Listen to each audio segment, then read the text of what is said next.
रख हौसला वो मंजर भी आएगा, प्यासे के पास चलकर समंदर भी आएगा।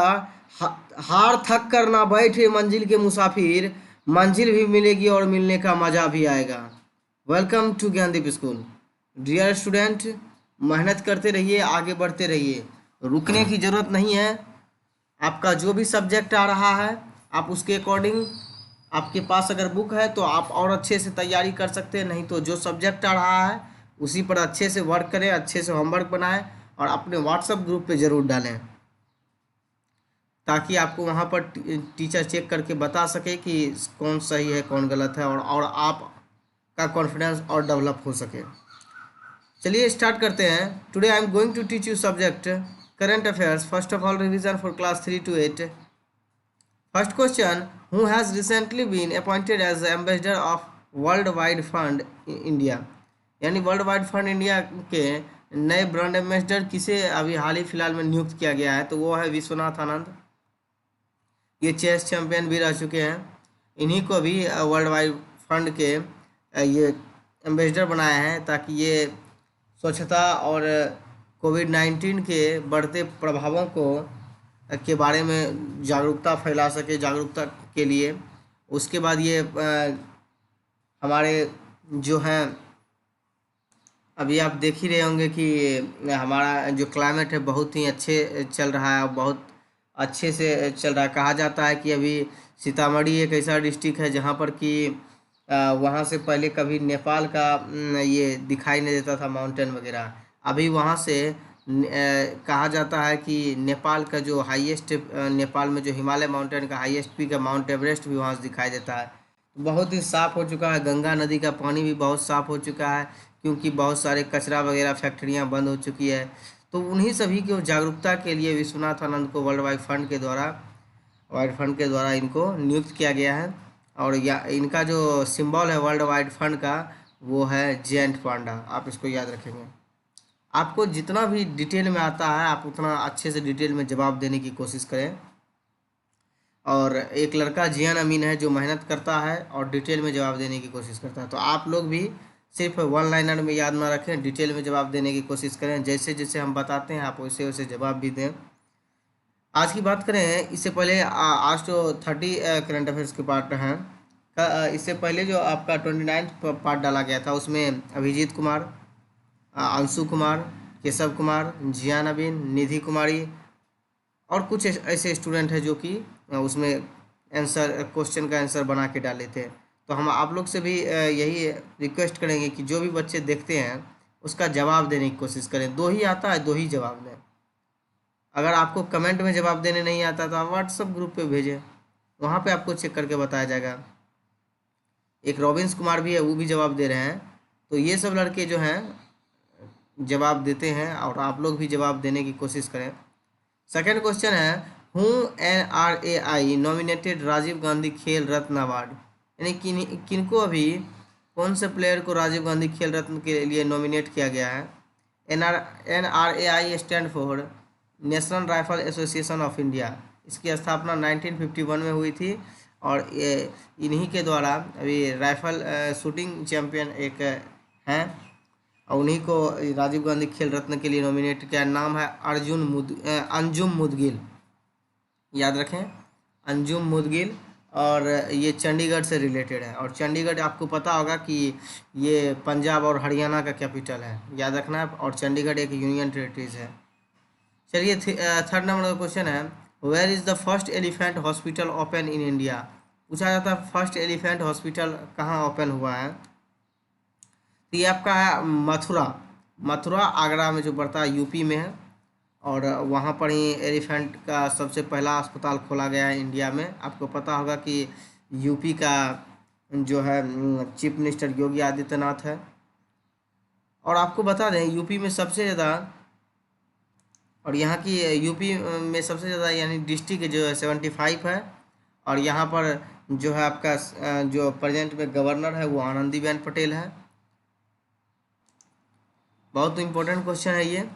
एक क्वेश्चन और पूछा गया था 2019 के बीपीएससी में, where is the first camel hospital in the world?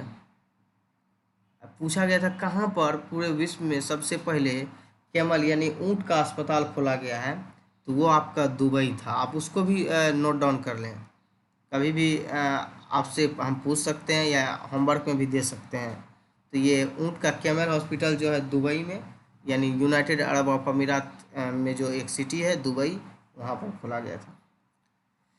चलिए, फोर्थ नंबर का क्वेश्चन है, who has become the new chairman of CBSE यानी central board of secondary education के प्रेजेंट में अभी न्यू चेयरमैन कौन बने हैं? तो आईएएस, एक आईएएस ऑफिसर हैं, आई इंडियन एडमिनिस्ट्रेटिव सर्विस से हैं, मनोज आहूजा। इन्हीं को अभी नियुक्त किया गया है सीबीएसई के चेयरमैन के लिए। आपको कमेंट में लिखना है कि इसकी एस्टेब्लिश्ड कब हुआ था और इनसे पहले फॉर्मर चेयरमैन कौन रह चुके हैं। फिफ्थ नंबर का क्वेश्चन है, which national park has setup India's first quarantine facility for animals? यानी एनिमल्स के लिए भी ऐसा कौन सा नेशनल पार्क है जिसमें कि एनिमल्स के लिए क्वारंटाइन फैसिलिटी बनाया गया? तो वो है जिम कॉर्बेट नेशनल पार्क। ये आपका उत्तराखंड में, इससे इसका पुराना नाम जो था हेली नेशनल पार्क। 1936 में इसका नाम एस्टेब्लिश हुआ था हेली नेशनल पार्क का, अब जो अभी प्रेजेंट में जिम कॉर्बेट नेशनल पार्क के नाम से जाना जाता है। कुछ दिन पहले एक मतलब बाघ के बच्चों में ये देखा गया था कि उनको भी कोरोना का इफ़ेक्ट मतलब उस पर फैल गया है और उनको चेक किया गया तो पता चला कि हाँ उनमें भी है, और जू में ही था वो, और उसमें भी एक कोरोना वायरस का इफ़ेक्ट पाया गया। इसलिए नेशनल पार्क में क्वारंटाइन फैसिलिटी एनिमल्स को दिया गया है। ये आपका कौन सा है? Jim Corbett national park, Uttarakhand. चलिए, करंट अफेयर्स पार्ट 30 स्टार्ट करते हैं आज। इससे पहले 29 ख़त्म हो चुकी है, 30 का स्टार्ट करना है। याद कीजिए, आप लोग को 30 पार्ट में कम से कम हमको लगता है कि आप लोग को 400 से 500 क्वेश्चन के आसपास अप्रॉक्सीमेटली हो गया होगा। क्योंकि अगर 30 पार्ट 10-10 क्वेश्चन देखें और 5-5 होमवर्क के रूप में, तो लगभग 450 क्वेश्चन आपके पास हो गया होगा अभी तक। इसी तरह से बढ़ते रहिए, बहुत क्वेश्चन हो जाएगा, लेकिन याद करते रहिए, नहीं तो ये आपको बर्डन पड़ जाएगा और याद नहीं होगा। डेली 10 क्वेश्चन मिलता है, उसको याद करके उसी दिन में ख़त्म, जिस डेट का होमवर्क रहता है उसी डेट में ख़त्म करने की कोशिश करें। कल पर ना टालें। बहुत स्टूडेंट है शाम में याद कर लेंगे, कल कर लेंगे, ऐसा ना करें आप। चलिए, फर्स्ट क्वेश्चन है, in which country the world's largest and hottest sealed volcano was discovered? यानी अभी हाल ही फिलहाल में दुनिया का सबसे वर्ल्ड लार्जेस्ट वोल्केनो सील्ड मतलब का ये कहाँ डिस्कवर किया गया? तो ये आपका अमेरिका है। अमेरिका में दुनिया का सबसे हॉटेस्ट सील्ड वोल्केनो का डिस्कवर किया गया है। अमेरिका की बात करें तो ये नॉर्थ अमेरिकन कॉन्टिनेंट का एक कंट्री है, यूएसए, और यहाँ के कैपिटल वाशिंगटन डीसी है और प्रेसिडेंट डोनाल्ड ट्रंप है। 23rd कंट्री के साथ नॉर्थ अमेरिका एक सेपरेट कॉन्टिनेंट बनाता है।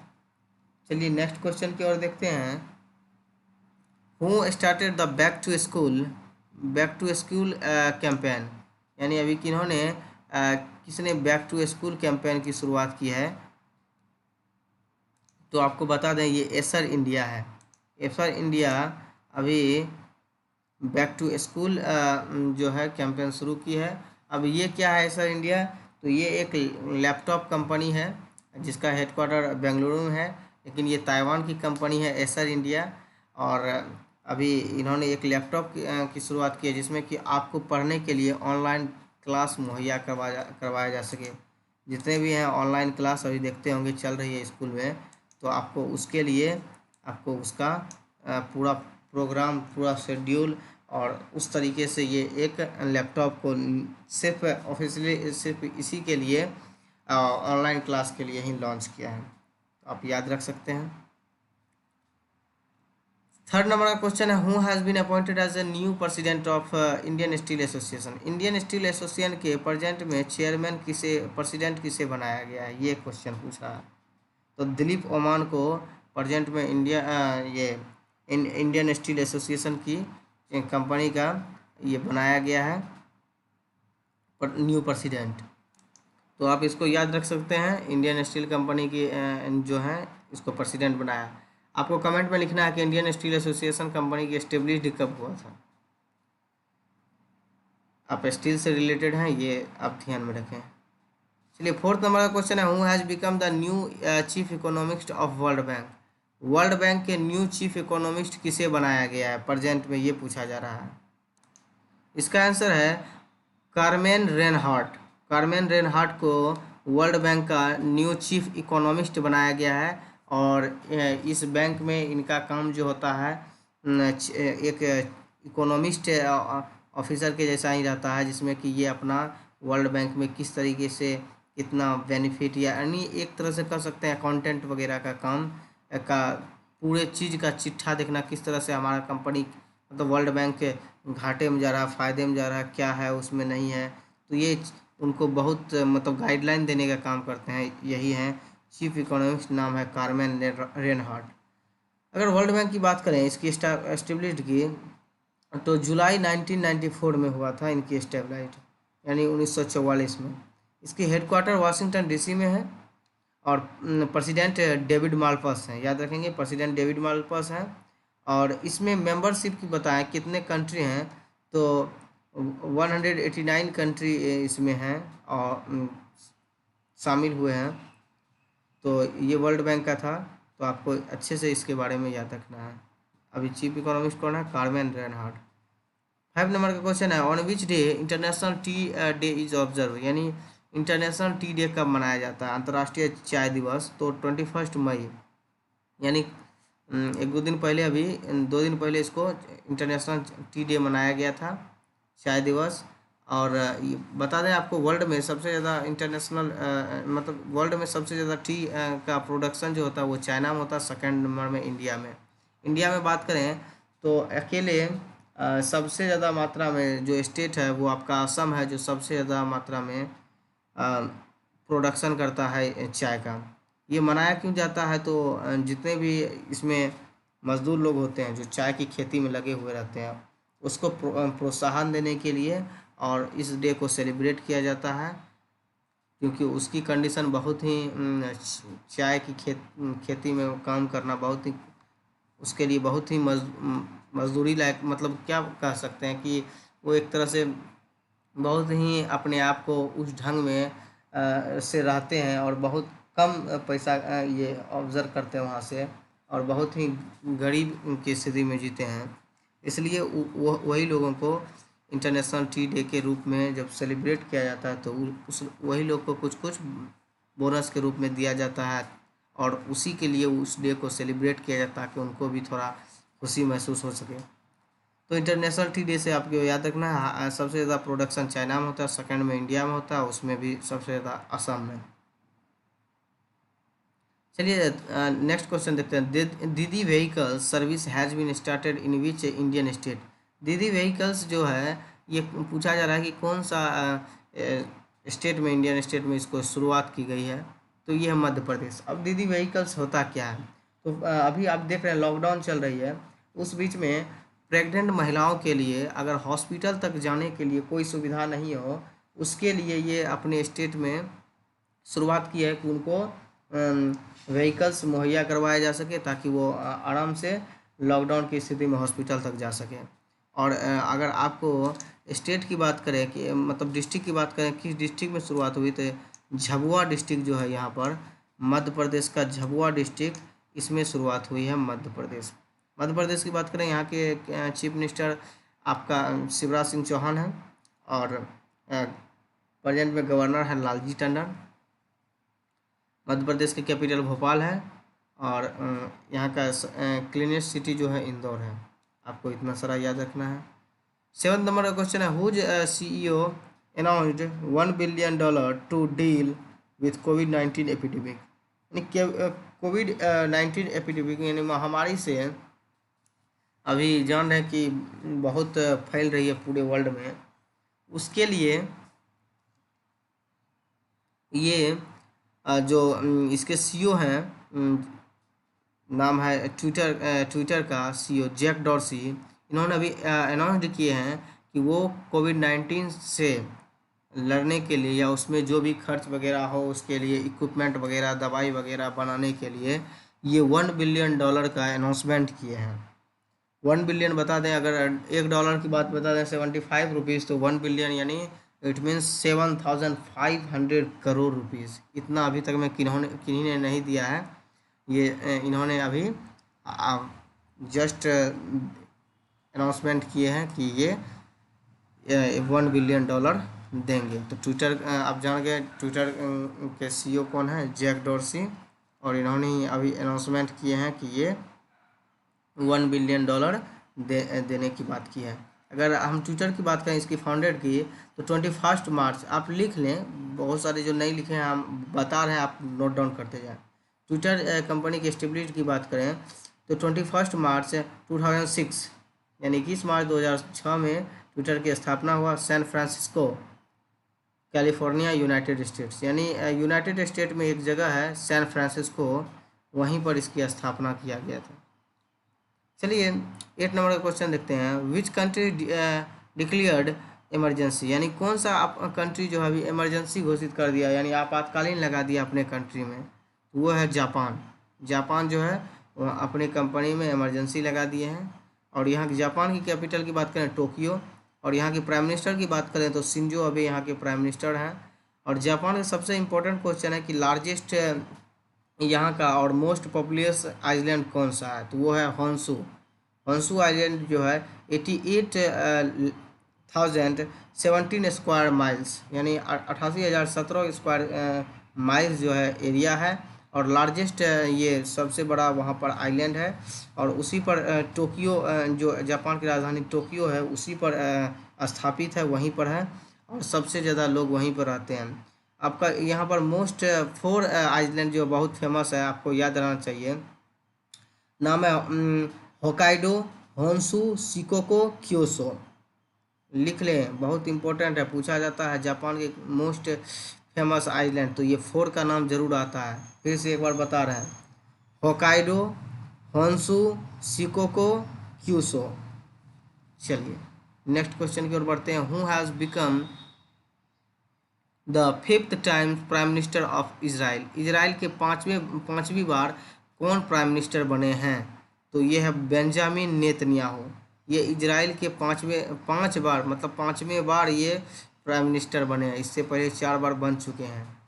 और इजराइल की बात करें, ये जो एक कंट्री है यहूदी कंट्री है, और आपको ये बता दें कि इजराइल का कैपिटल जेरूसलम है। चलिए 10th नंबर और लास्ट नंबर का क्वेश्चन है, what is the name of the super cyclone that developed in the Bay of Bengal, यानी अभी हाल ही फिलहाल में सुपर साइक्लोन देखने के लिए मिला बे ऑफ बंगाल और उड़ीसा के तट पर। कुछ उसका असर बिहार के कुछ लगभग 20-22 डिस्ट्रिक्ट पे पड़ा, जहाँ पर कि कुछ आंधी तूफान या उस तरह का बारिश हुआ था। 2 दिन पहले आपके इधर भी बारिश हुआ होगा कुछ, तो उन्हीं का असर था। तो वो सुपर साइक्लोन का नाम पूछा जा रहा है कि वहाँ पर अम्फान, ये अम्फान आप न्यूज़ वगैरह में देखे होंगे। तो यही क्वेश्चन मोस्ट इम्पोर्टेंट क्वेश्चन है सुपर साइक्लोन से रिलेटेड। ये बे ऑफ बंगाल में आया, वहाँ से उस बे ऑफ बंगाल से शुरू होके ये वेस्ट बंगाल और उड़ीसा के तट पर कुछ बिहार में भी असर देखने के लिए मिला, और ये भारी तबाही मचाया वेस्ट बंगाल में। तो आप बहुत इम्पोर्टेंट है अम्फान, और याद रखिए अम्फान का जो नाम दिया, ये थाईलैंड कंट्री इसका नाम दिया था अम्फान। चलिए आपके लिए ये 10 क्वेश्चन बहुत इंपॉर्टेंट था, आप इसको नोट डाउन करके याद कर लें, लिख लें, ठीक है। चलिए टुडेज़ वर्क फॉर यू में आपको 5 क्वेश्चन दिया जा रहा है, आप देख लें, इम्पोर्टेंट है। और ये पिछले क्वेश्चन का रिवीजन करवा रहे हैं, इसलिए आपको ज़्यादा दिक्कत नहीं होना चाहिए। आप इसको अच्छे से स्क्रीनशॉट ले लें या फिर इसको पॉज करके लिख लें, उसके बाद इसको बना के अपने व्हाट्सएप ग्रुप या अपने जो आपको यूट्यूब चैनल पे आप कमेंट करते हैं वैसे ही कमेंट करें। थोड़ा डिटेल में लिखने की कोशिश करें, बहुत सारे स्टूडेंट मेहनत कर रहे हैं, आप भी अच्छे से मेहनत करें। जो बच्चे जवाब नहीं देते हैं वो भी जवाब देने की कोशिश करें। चलिए नेक्स्ट वीडियो में मिलते हैं। Thank you all of you.